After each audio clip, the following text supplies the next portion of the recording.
Me da mucho gusto darles la bienvenida a la primera grabación de La Pinche Complejidad en vivo, con público y pues echen un gritito para que se note que sí vino gente. Sino que no vaya a parecer que estamos mintiendo y que nada más aquí le pusieron Fede y Rodrigo un efecto de audio de que hay gente y en realidad no hay absolutamente nadie. Incluso vino a vernos Cuco. Cuco es un bulldog francés muy guapo que vino a saludar por aquí y que es le patron. Porque para que haya una buvette tiene que haber un patrón. A ver, ¿qué es? ¿Alguien sabe qué es una buvette o no? ¿No?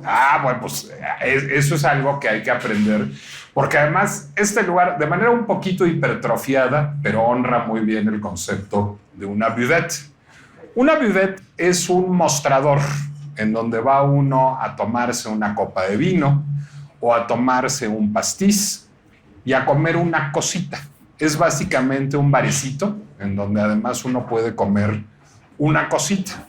Y esta es una buvette. Ustedes se pueden sentar aquí en la barra, pueden pedir una copa de vino, pueden pedir una copa de champán, pueden pedir un pastiz, pueden pedir un dubonnet, platicar con los cantineros. Los cantineros de las buvettes suelen ser buenos interlocutores y después de eso pueden pedir una cosita de comer. Fíjense que yo he estado aquí explorando la carta porque ya empieza a hacer hambre y entonces entre las cosas que pueden pedir aquí en buvette pueden pedir unas rillettes. ¿Alguien ubica las rillettes? Las rillettes son una maravilla. Es un producto de charcutería que está hecho de pato deshebrado. Es muy ricas, las rillettes son muy ricas. O una terrine de campagne, una terrina de pato. O pueden pedir una carne tártara, que es, como saben, pues carne de res molida, servida cruda, con una preparación extraordinaria. O pueden pedir, por ejemplo, también un saucisson sec. Un saucisson sec, que es un salchichón. Un salchichón que es una preparación francesa, que es pues algo que está curado, si no me equivoco, en sal y que resiste mucho tiempo. Y entonces tendrán frente a ustedes el menú perfecto para que hablemos de toros, que es el tema de esta emisión de La Pinche Complejidad. Porque así, cuando tengan ustedes enfrente la carne cruda, la tártara, o cuando tengan enfrente la rillette de pato, pues entonces verán cuán pinchemente complejo es hablar de nuestra relación con los animales. ¿Hay veganos en la sala? ¿Nadie? ¿Hay vegetarianos en la sala? No, nadie tampoco. ¿Y hay antitaurinos en la sala? Si hay aquí hay un antitaurino, el único antitaurino de la sala, dos antitaurinos en la sala. ¿Y hay taurinos en la sala? Hay un taurino en la sala y todos los demás estamos más o menos a medio camino.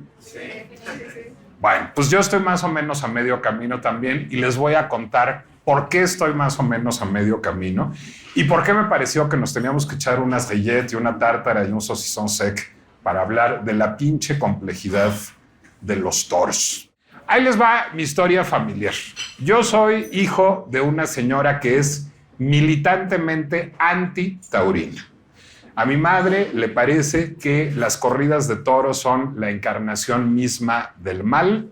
Le parece que son un ejercicio cruel en donde se está simplemente torturando a una pobre bestia indefensa que es una víctima y le parece que hay toda una industria de la tauromaquia que es extraordinariamente cruel y que vive solamente del sufrimiento ajeno. Mi padre era básicamente muy disciplinado, entonces era antitaurino, pues digamos simplemente porque su mujer le decía que había que ser antitaurino. Total, que a todo esto a mí nunca me llevaron a una corrida de toros de niño, jamás. Es decir, pues yo provenía de una familia antitaurina militante y ni siquiera asumía muy claramente una posición antitaurina. Sería el gran momento de decir, y yo me rebelé a mi familia y entonces me volví un taurino militante. Pues quiero decirles que tampoco, sino más bien que el tema me pasó de noche durante muchos años. Es decir, no pensaba yo en las corridas de toros. Me era una realidad enormemente ajena. En algún momento vi la película de dibujos animados de Ferdinand, ¿se acuerdan? Este toro que es ecologista y le gustan las florecitas y me caía bien Ferdinand. Pero pues nunca tuve mayor curiosidad por el tema de los toros. Leí algunos libros que tenían que ver con toros y, digamos, me parecía que había usos inteligentes de la metáfora taurina, de manera más fresa en La Carmen de Mérimée, que da origen a la ópera de Bizet, de manera un poco más fuerte en La historia del ojo de Georges Bataille. Hay una escena erótico-tanática en una corrida de toros que creo que habla muy bien del espíritu de las corridas de toros. Pero pues nunca se me dio por ir a una corrida de toros hasta que me casé con una mujer que había sido taurina. Eunice, mi esposa, fue taurina. ¿Por qué fue taurina y dejó de ser taurina? Por una razón muy sencilla. Porque mi antecesor, es decir, su anterior marido, era taurino y la llevaba a las corridas de toros. Y a ella le gustaba lo suficiente para acompañarlo, pero no le gustaba lo suficiente para seguir yendo sin él. Le parecía un espectáculo interesante y le parecía que yo me había perdido de algo al no ir a las corridas de toros. Y entonces un día me dijo, vayamos a una corrida de toros, es decir, pues es una misión cultural indispensable. ¿Cómo es posible que nunca haya sido una corrida de toros? Entonces fuimos a las 6 de la mañana o a las 5, alguna hora que no era de Dios, a la Plaza México a hacer cola, a que nos vendieran, pues no teníamos apartados, entonces nos vendieron unos boletos no tan malos por ir a hacer cola tan temprano y fui a mi primera corrida de toros. Y me pareció bien, es decir, bien a secas. Confesaré que no me pareció particularmente cruel todo el espectáculo. Se supone que no había una mala corrida, pero no me pareció particularmente cruel el espectáculo. Digo, pues nadie me lo iba a spoilear, ya sabía yo que el toro se moría al final. No me pareció tampoco particularmente emocionante, es decir, sí tenía algún interés y había algún interés en ver lo que sucedía en la arena y algún interés en ver lo que sucedía en la afición, como hiper villamelón que soy. Entonces tampoco me causó una impresión honda ni profunda y básicamente lo que hice fue ponerle la palomita al asunto y decir, ok, ya vi una corrida de toros, ya nadie me la va a contar, es difícil que vuelva yo a ver otra. Y de hecho, nunca he vuelto a ver una corrida de toros después de eso. No habría vuelto a pensar en el asunto, no habría incluso un capítulo de La pinche complejidad dedicado a las corridas de toros, si no hubiera yo visto una película extraordinaria que les recomiendo tanto a los taurinos como a los antitaurinos, que se llama Un filósofo en la arena. ¿Alguien ha visto esta película? Bueno, pues se las recomiendo mucho y aunque ustedes no lo crean, es una película mexicana. 2 documentalistas mexicanos decidieron hacer, en el momento en que estaba en lo más álgido el debate sobre las corridas de toros, un documental a partir de una figura muy particular de la cultura taurina, sí, pero de la cultura toda en general, porque es uno de los grandes filósofos vivos, que es Francis Wolff. Francis Wolff es un filósofo francés, un filósofo que, si no me equivoco, trabaja en la Universidad de París, es investigador de la Universidad de París, tiene libros muy importantes sobre política internacional, sobre la noción del cosmopolitismo, y tiene un librito, que es de sus libritos más famosos, que se llama Filosofía de las corridas de toros. Y lo que hacen estos 2 documentalistas mexicanos es seguir a Francis Wolff por 3 países, España, Francia y México, es decir, 3 países que tienen una tradición taurina, enfrentarlo a todas las manifestaciones en pro y en contra de las corridas de toros y a partir de ahí hacer que él exponga su defensa de las corridas de toros, Francis Wolff es un taurino, como un argumento en pro de nuestra relación con los animales.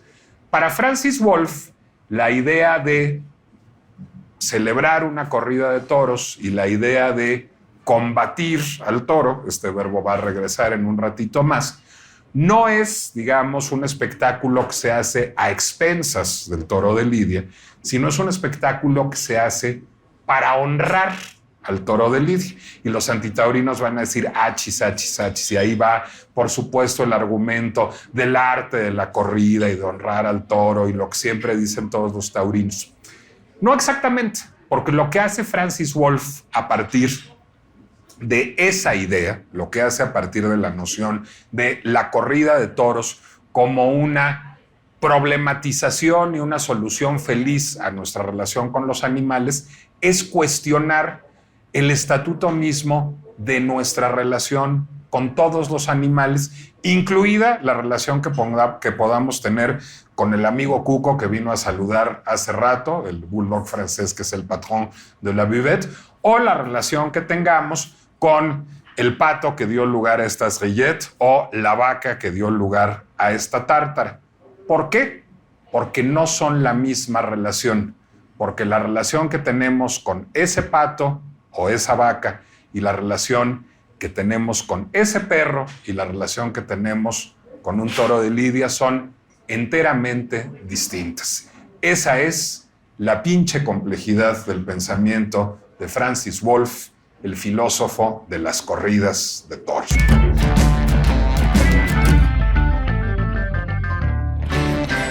Me da mucho gusto que estemos en la primera grabación con público, en un lugar público de la pinche complejidad. Agradezco enormemente la hospitalidad de Buvette, agradezco enormemente las buenas gestiones de mi amigo Santiago Ocio, que nos invitó a transmitir desde acá. Agradezco enormemente los esfuerzos verdaderamente denodados de todo el equipo de El Heraldo Podcast, de Mariana, de Ale, de Melissa, de Fede, de Rodrigo, de Claudia, para que estemos aquí. Y pues lo que tengo que hacer es estar a la altura y empezar con una provocación. Y la provocación es: el animal no existe. El animal no existe como el indígena no existe y como el latino no existe. Y ahí les va de dónde saqué todo esto. Hace poquito tuve la oportunidad de platicar con alguien a quien me gusta mucho leer, que publica en el periódico El País, que es Yasnaya Elena Agil, antes conocida como Yasnaya Aguilar. ¿Alguien ha oído hablar de esta lingüista mexicana? Bueno, sí, yo soy súper fan de Yasnaya, que es una mujer que tiene un pensamiento extraordinariamente complejo. Ahí les va quién es Yasnaya. Yasnaya es una mujer de origen mije que llegó a la Ciudad de México a estudiar lingüística en la UNAM, lingüística española, y que a partir de eso se ha convertido en, yo diría que más que una lingüista, una filósofa, no solo de las lenguas, voy a decir originarias para no entrar todavía en problemas, vamos a entrar en problemas muy prontos, y voy a decir originarias sobre todo para no decir indígenas. Y hace poco en una mesa en la FIL, en la Feria Internacional del Libro de Guadalajara, me tocó discutir con Yasnaya, y Yasnaya decía que nadie se asume indígena. Nadie llega a decir, yo soy indígena. La gente llega a decir, yo soy mije, yo soy zapoteca, yo soy celtal, pero no llega a decir, yo soy indígena. Esa es una identidad que está construida desde fuera. ¿Quiénes decimos indígena? Los que no somos indígenas. Los que somos mestizos, los que somos criollos, los que somos caucásicos, los que somos negros, decimos de otra persona que es indígena y englobamos a toda una serie de categorías de personas en la palabra indígena. Y ponía el ejemplo, que fue muy brillante, de la palabra latino. Si ustedes se sienten latinos, pues claro que no, yo tampoco me siento latino, yo me siento mexicano, eso me siento clarísimamente.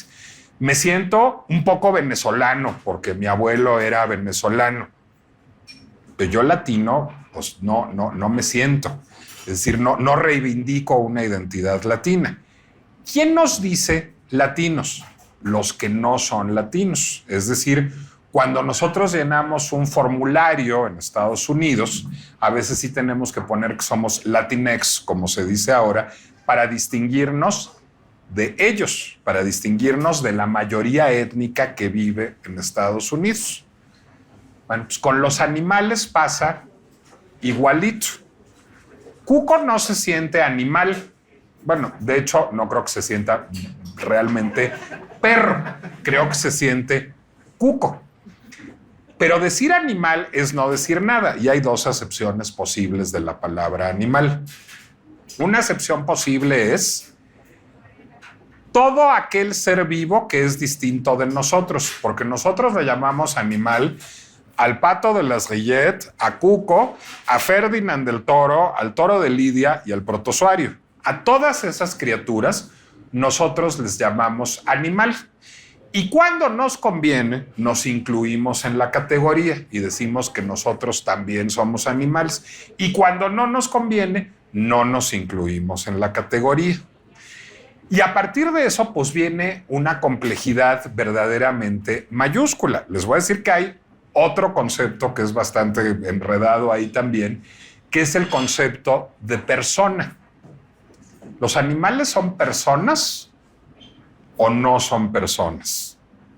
No son cosas, pero pueden ser poseídos. Son personas, no pueden poseer. Y una de las posibles definiciones de qué son las personas y qué son las cosas es que las personas podemos poseer, yo poseo este reloj, yo poseo este teléfono, pero no podemos ser poseídas. Y las cosas pueden ser poseídas, este reloj me pertenece, este teléfono me pertenece, pero no pueden poseer. Y los animales están un poco en un limbo a medio camino. Ahora ustedes me van a decir, Cuco posee una correa y posee una camita y posee un huesito. Y todo eso será cierto, pero será cierto porque eso se lo procuraron, como les quieran llamar, sus papás, que es como les digo yo, o sus amos, que es como les dice otras personas. Pero en realidad Cuco tiene todas esas posesiones, llamémoslas entre comillas, porque estableció una relación contractual con unos seres humanos, que es la que tenemos con los animales domésticos y con muchos animales, pero no con todos. Es decir, con los perros queda clarísimo, y alguna vez hicimos una emisión previa de la pinche complejidad sobre nuestra relación con los animales. Con los animales domésticos, con los perros, con los gatos, con los canarios, con los pericos, con los hámsters, tenemos una relación contractual en donde ellos nos dan sumisión y nosotros les damos protección. Si ahorita Cuco le dice a su mamá, oye, ya vámonos a la casa, pues a Cuco no le queda de otra, ya se tiene que ir a su casa. No es pregunta, no es quedé con una perra aquí a la vuelta y pues ahí llego a las 3 de la mañana. Pues se tiene que regresar a su casa, no hay de otra. A cambio de esa obediencia más o menos total, Cuco tiene casa, comida, juguetes, lo traen aquí a Vivet. Es decir, está toda madre la vida de Cuco, se la pasa bien, pero es una relación enteramente contractual. Y toda nuestra relación con los animales domésticos se basa en este acuerdo contractual. Claro, los gatos son más listos para negociar sus contratos que los perros, por ejemplo, entonces se comprometen a menos cosas como parte de ese arreglo contractual, pero tenemos una relación contractual con esos animales, pero no tenemos la misma relación con todos los animales, ni todos los animales tienen un contrato igualmente beneficioso con nosotros. A ver, les voy a decir con quién no tenemos una relación contractual. No tenemos una relación contractual con los leones. O sea, si ahorita aparece un león, si ahorita se abre la puerta de Vivet y aparece un león, a correr. Porque de que se coma la tártara, que nos coman nosotros, mejor que se coma la tártara. Ahí no hay relación contractual alguna. Él es un animal salvaje que estaría fuera de contexto si apareciera aquí y nosotros no tenemos una manera de relacionarnos con él. Por cierto, si alguno de ustedes, espero que no, pero si alguno de ustedes viniera armado y le disparara al león que apareció en este momento, estaría plenamente justificado y de hecho, pues aquí todo el equipo de Vivet traería una botella así, la de Moet se la sacarían y se la servirían a todo mundo y le dirían, oiga, gracias señor, que nos salvó del fiero animal que nos veía aquí a devorar. En cambio, Si ahorita alguien se pone a matar perros o a matar gatos, pues no nos va a hacer ninguna gracia. Nuestra relación con esos animales es completamente distinta. Bueno, ¿y qué hay de la relación con el pato que terminó hecho rillette y la vaca que terminó hecha tártara y los mejillones que terminaron cocidos en vino blanco? Con esos animales no tenemos una relación contractual, pero sí tenemos una relación de domesticación.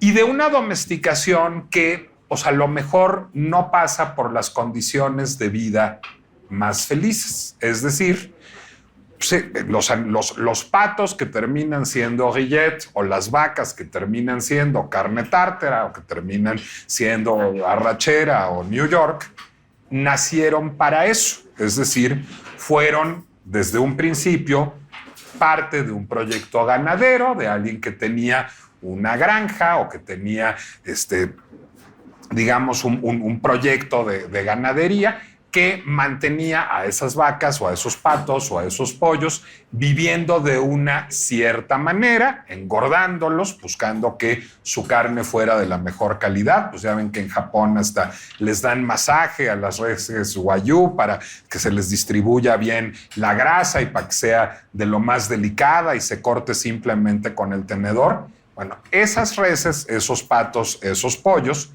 fueron concebidos desde un principio para ser comidos. ¿Es una vida feliz la que tienen? Probablemente no, pero es una vida lícita. La ley nos permite comer carne y la cultura nos permite comer carne. Ahorita, seguramente muchos de ustedes ya tienen frente a ustedes su tártara o sus rillettes y nadie les va a decir: ¡qué barbaridad! Eres un inmoral. ¿Cómo puedes hacerle eso a esta pobre criatura? Pues de hecho es bastante cómodo cuando vamos al súper ver todo en unos paquetitos muy asépticos y muy higiénicos, envueltos en Megapack, que no nos recuerdan que hay un animal vivo al que nos estamos comiendo. Hay muchas personas a las que esa idea les resulta muy violenta y por eso muchas personas son vegetarianas. Y yo he de decirles que yo he pensado, a mí me caen particularmente bien los animales y he de decir, me caen particularmente bien las vacas, los patos y los cerdos. Forman parte de mis animales favoritos. Y alguna vez que me tocó ir a grabar un reportaje a un criadero de cerdos, pues generé con un par de cerdos una relación verdaderamente entrañable. Particularmente había una cerdita muy chiquita, muy bonita, con la que me tomé unas fotos y la abracé y la cargué, y les contaré también, hablando de relaciones contractuales, que Ralston, mi perro en vida, tuvo un amigo aquí en la colonia Condesa que se llamaba Dalí, que cuando conocimos a Dalí era del tamaño de Ralston y cuando murió Ralston ya era como unas 10 veces Ralston porque era un cerdo y pues los cerdos crecen. Pero ese cerdo tenía una relación contractual con sus dueñas igualita a la que tenía Ralston con mi esposa y conmigo, es decir, sumisión a cambio de protección, y los términos de esa relación eran muy claros. Bueno, son lícitas, es lícita la engorda de ganado, es lícita la venta de ganado, es lícita la comercialización de productos cárnicos, sea preparados o no preparados, y es culturalmente aprobada. De hecho, pues haciendo, digamos, un focus group express, pues vimos que en general los vegetarianos tienden a ser minoría. Siempre en un grupo hay pocos vegetarianos, de hecho no hubo uno solo aquí, y hay todavía menos veganos.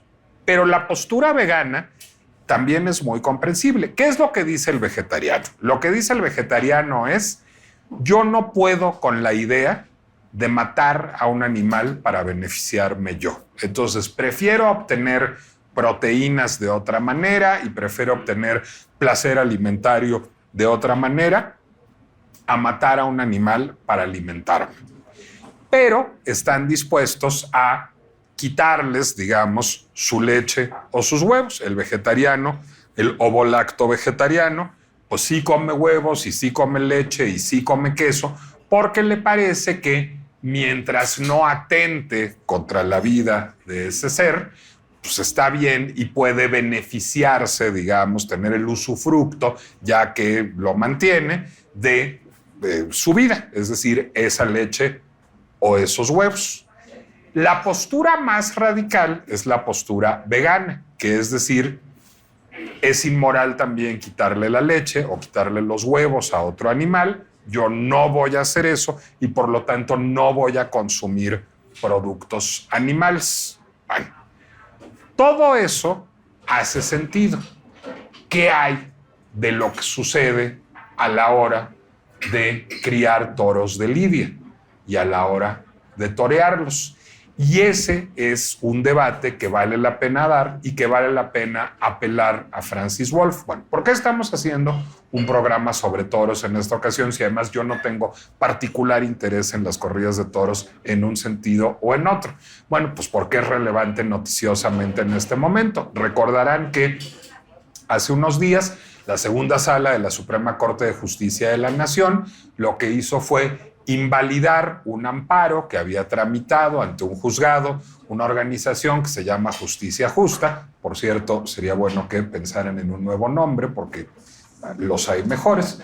Pero bueno, Justicia Justa había tramitado este amparo ante un tribunal, ante un juzgado, para solicitar que se prohibieran las corridas de toros en la Plaza México. ¿Por qué solicitaron que se prohibieran las corridas de toros en la Plaza México? Ellos esgrimían dos motivos. Un motivo era la crueldad animal, ese va a ser el quid de la discusión que tengamos hoy, y otro motivo eran los daños al medio ambiente. Bueno, si al final el amparo terminó siendo revertido es porque pues, la de los daños al medio ambiente sí no se sostiene por ningún lado. Por cierto, no significa que ya estén permitidas por siempre las corridas de toros en la Plaza México. Lo que dijo la Suprema Corte es, esta suspensión temporal la he hecho para atrás, en lo que sigue el proceso, no tengo razones para admitir esta suspensión temporal y ya llegará el proceso o no. Por cierto, hace tiempo que hay una iniciativa de ley que busca prohibir las corridas de toros que está atorada, sin ir para atrás ni para adelante, en el Congreso de la Ciudad de México, a diferencia en otras entidades que sí han sido aprobadas o derrotadas otras iniciativas para prohibir las corridas de toros. Esa está en la congeladora legislativa, entonces no va a ser por ahí que se desatore, sino seguramente va a ser a partir de esta solicitud de la organización Justicia Justa que prosperará o no. Pero por lo pronto regresan las corridas de toro a la Plaza México de manera temporal. ¿Por qué? ¿Qué es lo que argumenta? No conozco la resolución, pero conozco a grandes rasgos la argumentación. ¿Qué es lo que argumenta la Suprema Corte de Justicia de la Nación? Por una parte, que no ha lugar a afectación alguna al medio ambiente a la hora de hacer las corridas de toros. Y en eso tienen absolutamente toda la razón. Es decir, tanta o más afectación al medio ambiente tienen los rastros que se utilizan para producir carne. Es decir, si consideramos que un rastro en donde se preparan reses para consumo gastronómico humano no genera una afectación al medio ambiente, pues tampoco tendríamos por qué considerar que las corridas de toros generan una afectación al medio ambiente. El tema que es más interesante y el tema que vale la pena debatir es el tema de la crueldad animal. ¿Es cruel o no las corridas de toros? Y además les voy a spoilear el final de este podcast también. Ni lo uno ni lo otro. Las dos cosas se pueden argumentar y se pueden argumentar bien. Lo que es importante es que tengamos consistencia en esas argumentaciones. Bueno, Francis Wolff dice que las corridas de toros, en este libro que se llama Filosofía de las corridas de toros, no son crueles. Y ahí les va la argumentación de Wolff, que me parece muy digna de atención. Lo primero que dice Wolff es: nuestra relación con todos los animales, regreso a mi argumento del principio, no es igual. No es la misma nuestra relación con los mosquitos, que con los leones, que con los gatos, que con las reses para consumo humano, que con los toros de lidia. Y ahí él distingue particularmente el tipo de relación que tenemos con los toros de lidia. Lo primero que le parece importante, y creo que tiene toda la razón de destacar, es que no se torea a cualquier toro. Es decir, el semental que está ahí echando el romance con las vacas para que nosotros comamos tártara, no es el mismo toro que termina siendo toreado en la Plaza México. Tiene una vida distinta, de entrada es una especie animal distinta y tiene condiciones distintas. ¿Por qué? ¿Qué se busca de un toro de ganado alimentario? Pues se busca que sea un gran semental, es decir, se busca que pueda preñar a muchas vacas, y de esas vacas lo que se busca es que estén gorditas y que la grasa esté bien repartida, es decir, que dé buena carne. Y se busca que sean lo más mansas posibles. Pues esas vacas están normalmente, seguramente han visto estos dispositivos circulares que son como caballerizas en donde están las vacas una tras otra, tras otra, tras otra, y las sacan a pastar un ratito y las vuelven a meter en estos dispositivos, que es donde viven básicamente. Bueno, ¿qué dice Wolf del toro de Lidia?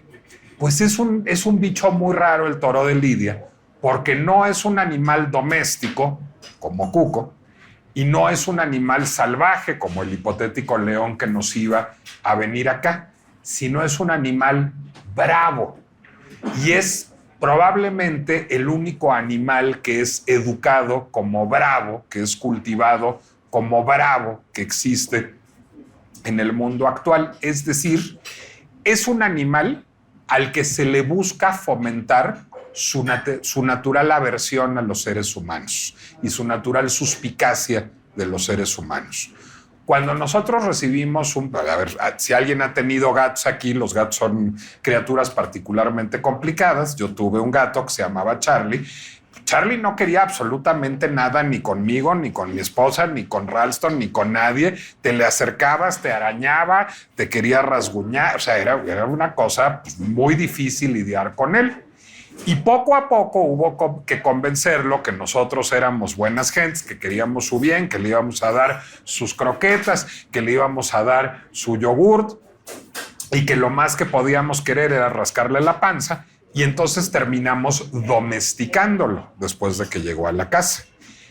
Pero justamente lo que se busca con un toro de Lidia es lo contrario a eso. Pues el toro tiene que ser bravo, el toro tiene que embestir, el toro tiene que tener una pulsión escéptica y agresiva en contra del ser humano. Pues un toro de Lidia que no es bravo, pues es Ferdinand, y entonces está muy bien retosando en medio de las florecitas, pero pues ya no sirve para una corrida de toros. Es un proceso, diría yo, bastante extravagante, el de educar a un animal o cultivar a un animal de tal suerte a que le tenga animadversión a uno. Y es particularmente complicado. Aquí mi amigo y compañero Rodrigo de Audio me decía hace ratito, que hablando de qué íbamos a hablar, que él se ha metido a torear vaquillas. No, pues es un valiente y qué bueno que lo tenemos entero. Porque yo he visto torear vaquillas y que las vaquillas, yo nunca me he metido a torear vaquillas ni lo haría, pero he visto que las vaquillas se pongan francamente muy bravas. Bueno, ahora imagínense, pues un toro. O sea, eso es un problema de verdad. Pero hasta donde entiendo, los toros de Lidia a lo largo de toda su vida se la pasan bastante cachetón. Y eso es lo que dice Wolf. Comen bien, están libres, están pastando, están jugando, están bien alimentados, no están, sí están en cautiverio, claro, pero no están encerrados en unas caballerizas como las de las reses que van al matadero, sino tienen una vida libre, y dice Wolf, digna. Y llegan en ese estado a la arena. Y ahí enfrentan al torero, y es muy bonita la descripción que hace Wolf, en una lucha desigual, pero leal. Es decir, sí, es una pelea arreglada, pero es una pelea de frente. Y es una pelea en donde tiene alguna posibilidad de vencer el toro. Poca, muy poca, pero pues hemos visto las estocadas y las cornadas en donde se llevan a los toros al torero por el aire, que es un espectáculo bastante angustiante. Ahorita llego a por qué es un espectáculo bastante angustiante, porque eso también es importante. Y al mismo tiempo hemos visto el caso del indulto a un toro, cuando es tan buen toro que es indultado. Entonces, es una pelea desigual. El 90 y seguro 9% de las corridas de toros terminan con la muerte del toro. Pero es una muerte leal y es una muerte rápida. Lo que dice Francis Wolff es, bueno, es más digna una muerte en 20 minutos en condiciones leales y a manos de alguien que también está arriesgando la vida, que una vida de sumisión encerrado para terminar simplemente siendo carne para consumo humano o para terminar convertido en chamarra, en zapato o en bolsa Chanel o Hermès.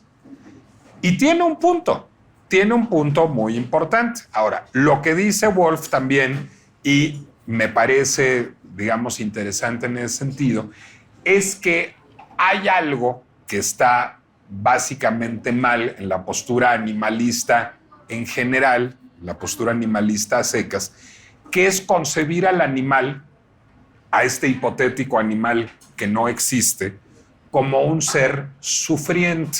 Lo que él dice es el animalismo, más que considerar al animal como un ser sintiente, lo considera como un ser sufriente. Entonces, lo que dice es, el animalista siempre lo que dice es, no lo hagan sufrir, no sean crueles, no se diviertan a sus expensas. Y lo que están reivindicando es que el animal no sufra. Y lo que postula Wolff, que claro es un defensor de las corridas de toros, es todos venimos a este mundo a sufrir, todos vamos a padecer la enfermedad, la estrechez, el desamor, la muerte, y no le podemos ahorrar ese sufrimiento a nadie. Y más vale sufrir poco en condiciones dignas que sufrir toda una vida en condiciones indignas, aunque no haya un dolor agudo. Me parece que el argumento se sostiene extraordinariamente bien. Casi me convence de ser un taurino. El problema es que no me interesan lo suficientemente las corridas de toros.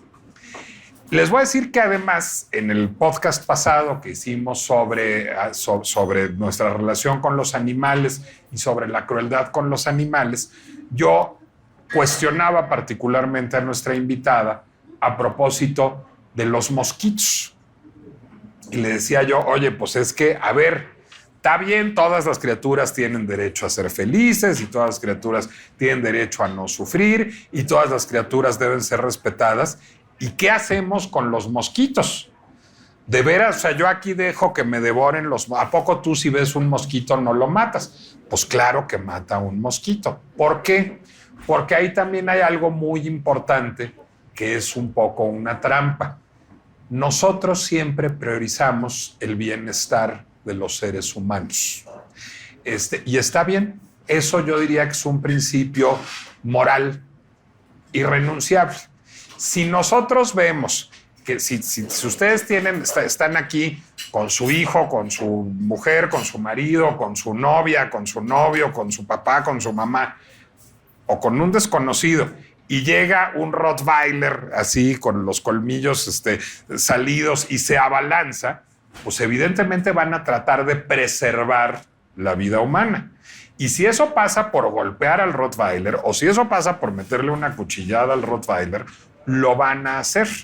¿Por qué? Porque es un imperativo, les diría yo, casi instintivo de defensa de la especie, pero que además hemos convertido en un imperativo cultural.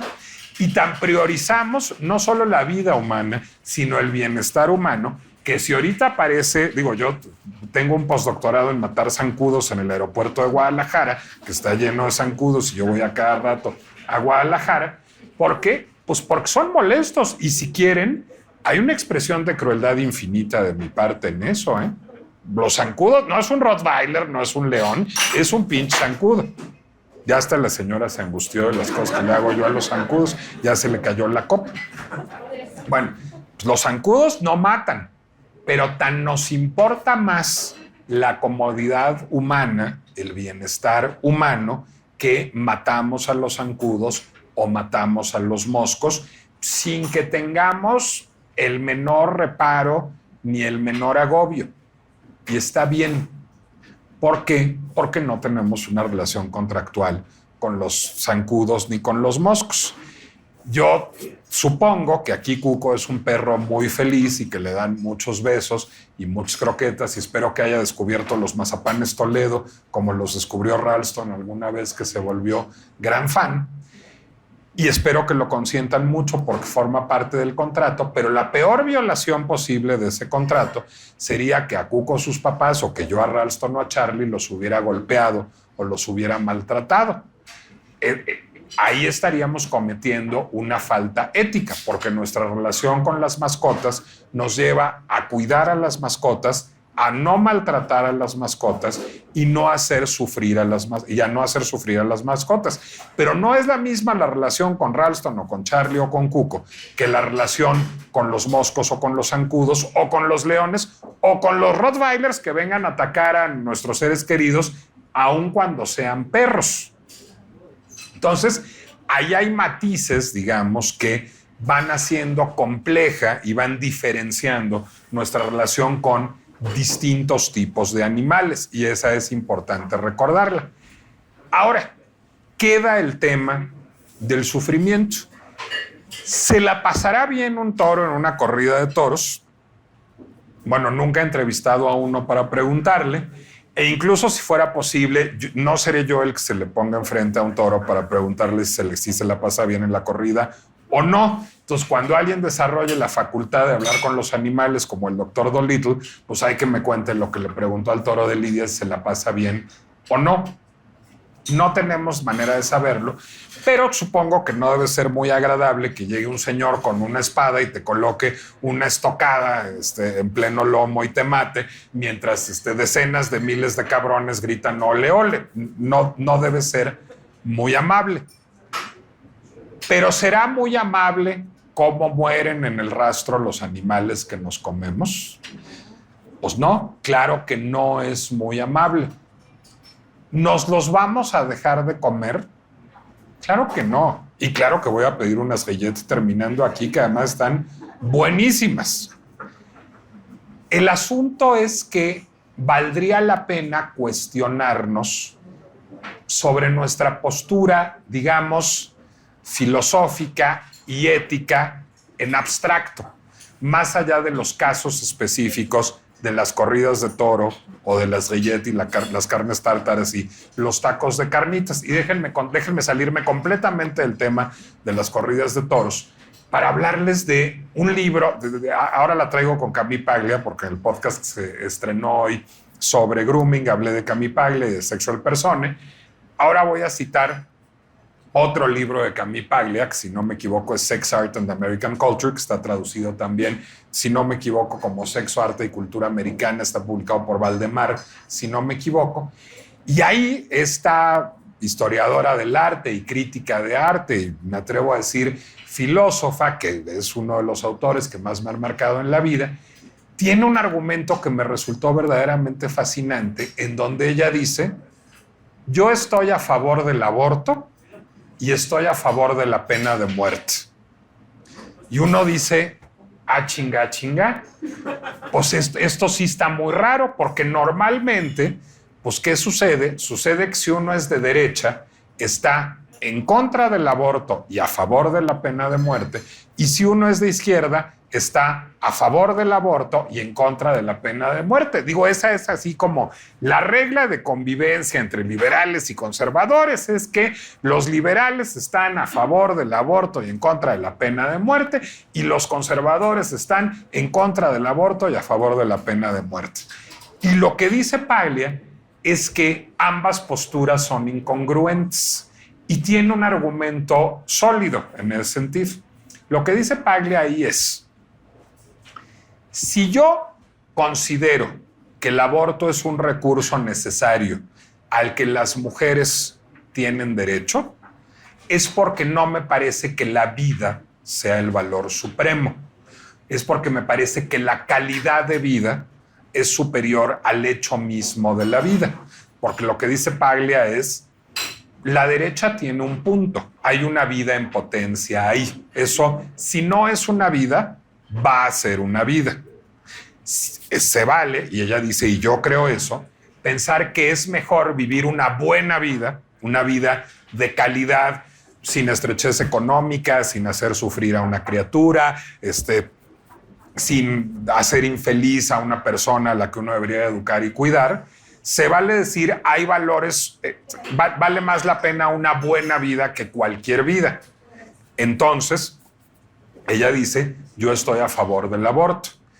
Pero dice, como la vida no me parece el valor supremo, entonces estoy a favor de la pena de muerte.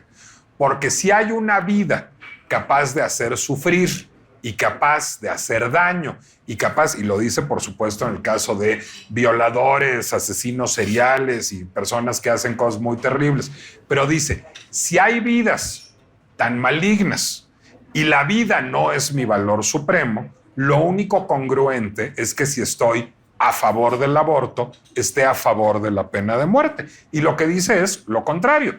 Si yo estoy en contra del aborto, es porque la vida es el valor supremo para mí. Y si la vida, el hecho biológico de la existencia, es el valor supremo para mí, entonces tengo que estar en contra de la pena de muerte porque toda vida merece ser defendida. Caray, me parece que tiene un punto. Y entonces ahí voy con la problematización. Yo les voy a decir por qué no soy antitaurino.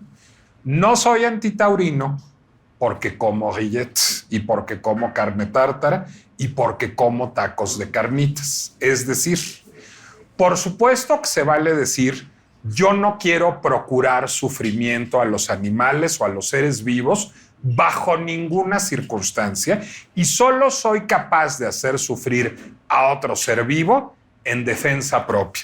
Eso justifica, por supuesto, que si aquí llega un león le metamos un escopetazo.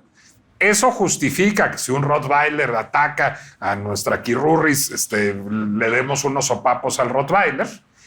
Pero eso no justifica andar comiendo carne, ni andar yendo a las corridas de toros, ni andar usando zapatos de cuero, ni andar usando chamarras de cuero.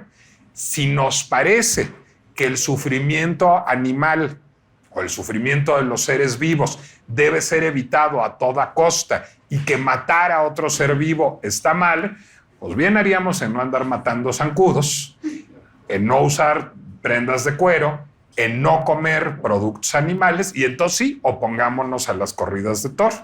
Ahora, hay otra manera de ver las cosas, que es yo voy a priorizar el bienestar humano tratando de tener el comportamiento más moral posible, de procurar el menor daño posible y entendiendo que las relaciones que tengo con los animales son diferenciadas. Entonces voy a súper consentir a mi perro y a mi gato, voy a procurar que, pues digamos, los alimentos que consuma yo estén cultivados, en el caso de productos cárnicos, con los mejores estándares posibles de sanidad, inocuidad, seguridad alimentaria. Si soy muy fan, si tengo el dinero para pagarlo, voy a comer huevo de granja de libre pastoreo y estas cosas elegantísimas de tiendas hipster. Pero en ese caso, si sí voy a comer rillette y carne tártara, y si sí me voy a poner zapatos de cuero y voy a usar chamarras de gamuza, pues entonces no hace mucho sentido oponerse a las corridas de toros. ¿Por qué no hace mucho sentido oponerse a las corridas de toros? Porque finalmente hay una moral de la corrida de toros. Puede ser una moral que no compartamos, pero no es la inmoralidad en estado puro. Digamos, lo que es finalmente muy injusto es caricaturizar al taurino o al torero como un ser sediento de crueldad y que lo único que busca es hacer daño y torturar a un pobre animal indefenso, porque el toro de Lidia no es un pobre animal indefenso.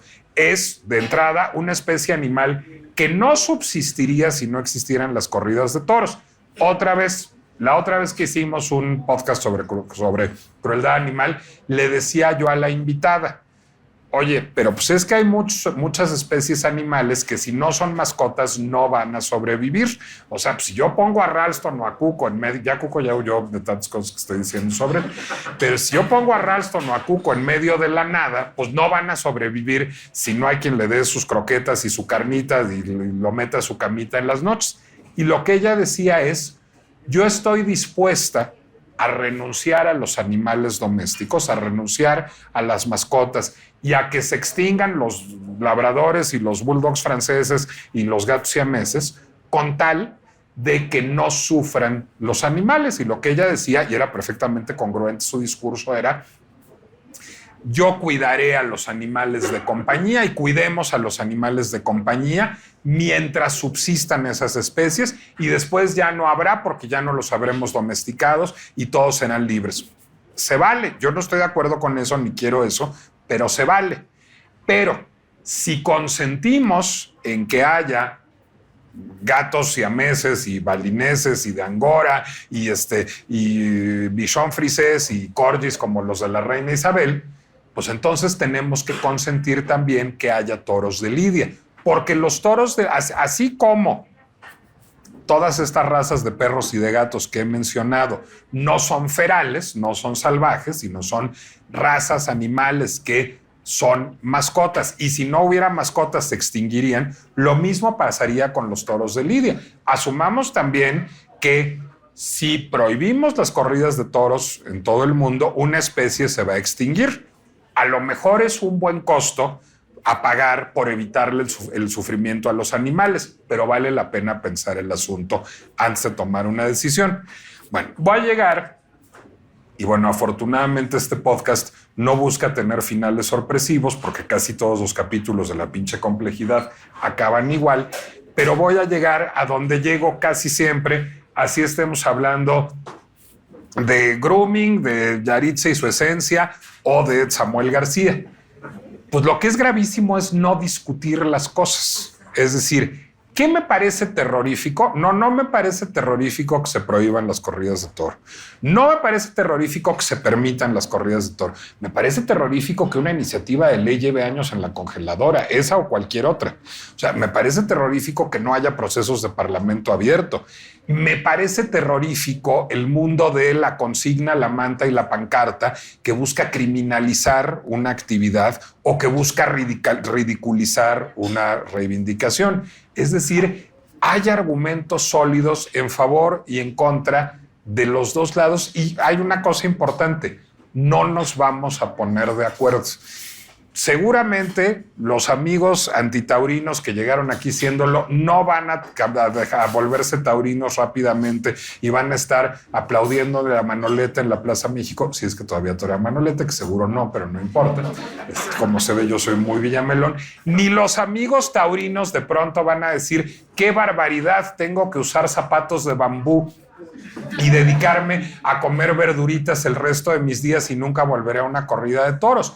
Pero lo que es importante es saber que existen otros puntos de vista que son válidos, que las discusiones son complejas y que seguramente vamos a llegar a una legislación que no nos va a hacer felices a todos, pero que va a permitir que convivamos de manera más o menos regulada.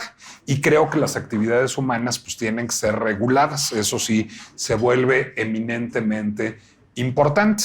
Y eso es, pues digamos, lo que me parece deseable a la hora de que discutamos las corridas de toros o si somos vegetarianos o si somos veganos. Por cierto, les diré una cosa. Yo sigo siendo un liberal cliché que está a favor del aborto y en contra de la pena de muerte, a pesar de los muy sólidos argumentos de Camille Paglia. Pero el ejercicio de leer los muy sólidos argumentos de Camille Paglia me permitió pensar bien por qué pienso las cosas que pienso y entender cuando el otro piensa distinto a mí. Creo que en momentos como el que estamos viviendo en México, además, se vuelve importantísimo, porque de pronto, si uno es taurino y entiende a un antitaurino, o si uno es antitaurino y entiende a un taurino, en una de esas nos dejamos de dar zapotazos en Twitter por las cosas que dice el presidente en las mañanas y hasta nos ponemos más o menos de acuerdo como país. No, yo les agradezco enormemente que hayan venido. No crean que se van a deshacer de mí. Ahorita nos echamos un buen debate. Nada más cerremos la grabación recordándoles que La Pinche Complejidad es una producción de El Heraldo Podcast que pueden escuchar en Spotify, Apple Music, Amazon Music, Deezer, YouTube o cualquier lugar donde ustedes suelan escuchar podcasts, que a mí me pueden encontrar en redes sociales en Nicolás Alvarado Lector, en Instagram, sí, también en Threads, y que nos escuchamos aquí la semana próxima en una emisión más de La Pinche Complejidad, y que esta no va a ser la última que hagamos en público y que ojalá nos acompañen pronto otra vez. Y lo más importante, se los dice uno que lo es y que vive con una: nunca hagan enojar a un tauro, porque ahí sí la fiesta se pone brava. Muchas gracias.